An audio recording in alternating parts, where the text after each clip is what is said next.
Hi, Katt, Tygah, and as you can see, we have finished our Mewtwo costumes. Yay! So we're gonna go over what we did. So the hat, you can see, has all of the embellishments and embroideries on it, plus the beads on the top. The beads did weigh it down a lot, so the clips, which are not attached to the hat, are the best thing ever because they attach the hat to the wig, and I would have lost the hat a million times if it hadn't been for these clips. I found the clips at Joann's, so that was really cool. And then these are a pair of earrings that I attached to the clip. The wig is from Arta, so yay, I love Arta wigs. I highly recommend them because they're so easy to style. This part we've nicknamed the armor, and we did stiffen it up with some interfacing in between the layers of fabric.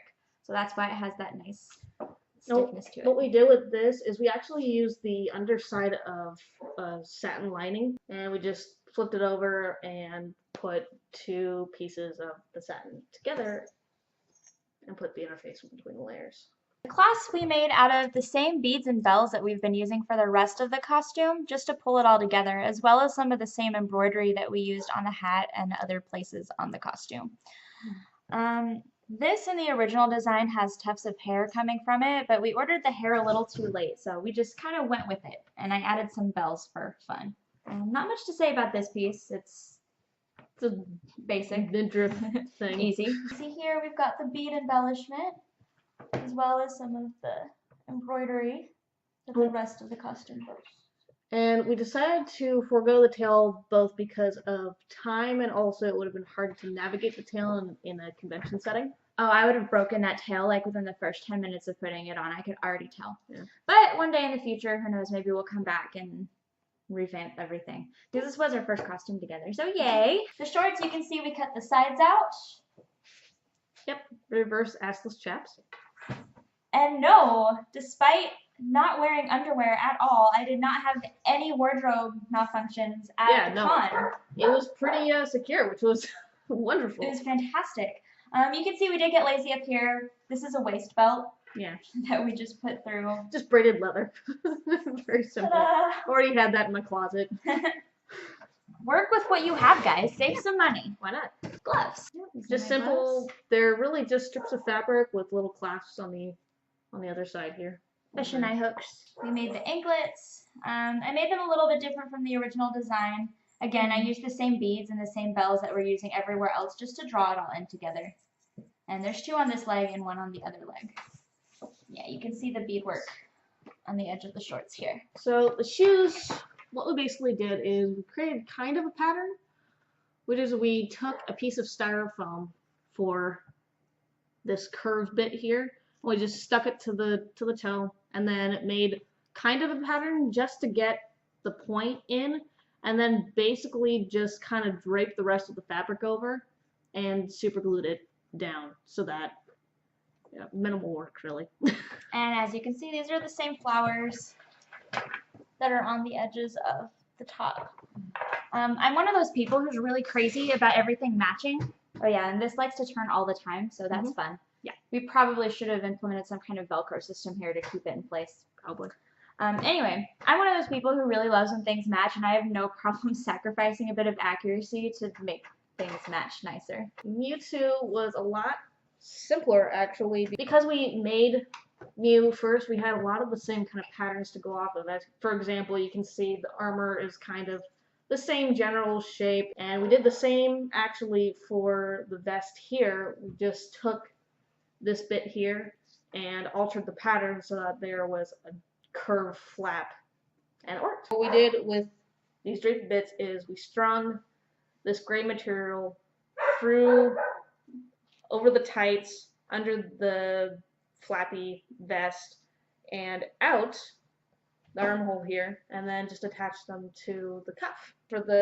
For these tights, what we did is we took a pair of white tights. I tried to find cotton because that dyes a lot more easily, but limited options. I had to get something from Macy's, so they only had white, nylon, and cotton mixed tights. So what we did is we dyed it, and basically we just took the tights, dipped the feet in the dye, and then just kind of ran it through. You're creating an ombre effect. Yes. So for this, it's supposed to be a bow here. This actually came off during the con. So we've got the gray belt here. Originally, it also had a fish and eye hook system right here, right next to the bow, so that you could just hook them together, the bow would cover it, and you'd be fine.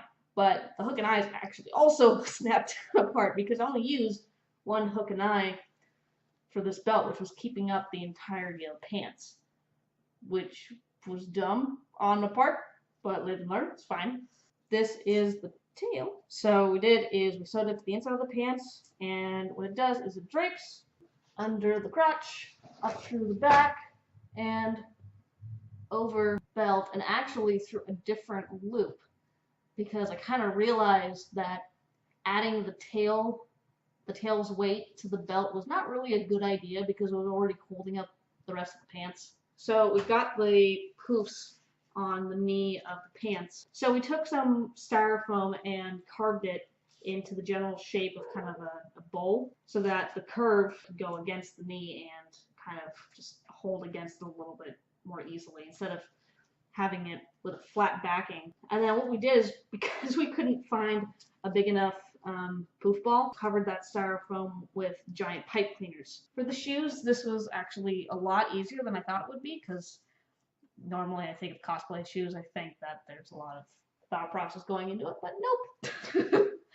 So what we did is we took some of the gray fabric and we basically just draped it over the toe, super glued it down over the lip, and then just kind of shoved it down against the shoe and super glued or hot glued as we went. Note about this wig, we got it off of Milano, and I was super skeptical about it because we didn't know a whole lot about it.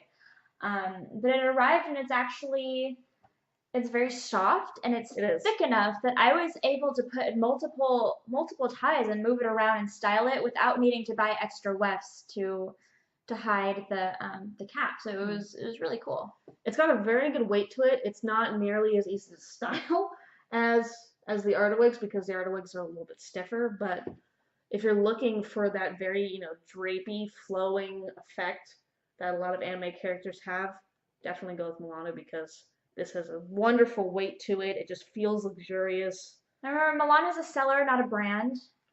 So not all Milano wigs are created equal. Basically, we looked for the one that looked the least shiny. There's a lot of party wigs, they have that shine to them. But it's easy to comb out too. Yeah. Which is nice. Yeah. So all in all, we're happy with the wigs, both of them. Alright, thank you so much. I'm Kat. I'm Tygah. Thanks for watching. Bye bye.